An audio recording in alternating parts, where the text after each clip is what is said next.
Let's take a look at replacing the lock cylinder on a 1996 Chevy Cavalier. Now we have a little bit of prep work here. You can see all the required components are included in the kit. But we have to line up the removable lock tab here and pull the cylinder out of the housing. Now the housing is where all of our anti-theft electronics are stored. So this is very important. We can recode the key here by pulling the slugs out and swapping them with the old one. You can refer to our additional video for that. But there's a couple additional springs and lock tabs we have to insert here. So we're going to remove these from the packaging. Even comes with some grease, so we're going to grease this thing up before we're done. Now you'll notice there's a couple pins here and two small springs. We're going to take the small springs and insert them into the face of the lock housing. And with each one we will insert a pin. This is going to give that spring cushioned feel to the lock cylinder.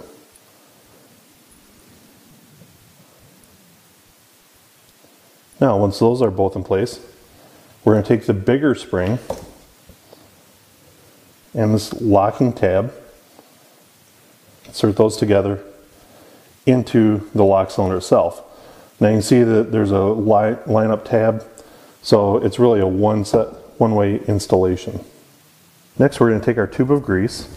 You can see it's sealed off. We're going to have to carefully rupture the package here.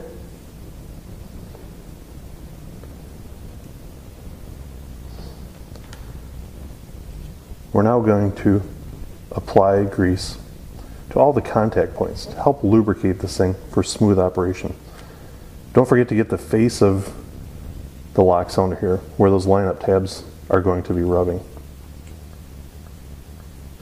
Once it's all set, we can push the spring here, line this up properly, insert it, make sure it rotates fine, everything feels good and free, and we're ready to install this in the vehicle.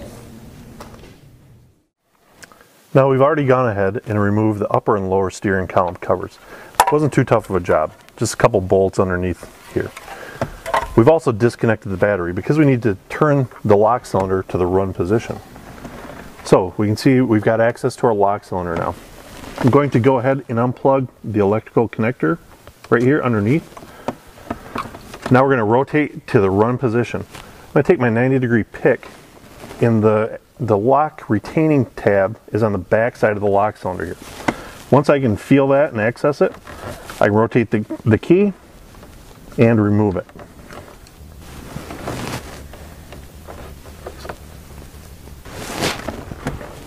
Now we've got our brand new lock cylinder, which we've already prepared here and done the work at the previous station. We're going to line that up properly with it in the run position so we can release this tab. You can see if we're anywhere but the run tab, we can't release the tab. But in the run position, we can. We're now going to line it up properly, click it into place, plug in our new pass lock sensor, and we're ready to reassemble. Now that we've got our new lock cylinder installed, we've gone ahead and hooked up the battery. Now it's time to relearn the theft system. We're going to rotate the key to the run position. We'll now notice that the theft lamp is flashing. That's because we have a brand new pass lock sensor installed with our new lock cylinder. The vehicle's body control module doesn't recognize this. So it takes up to 10 minutes for this system to relearn. Wait for the lamp to stop flashing. We can turn the key off, let it sit for about 30 seconds, then the vehicle should start and run normally.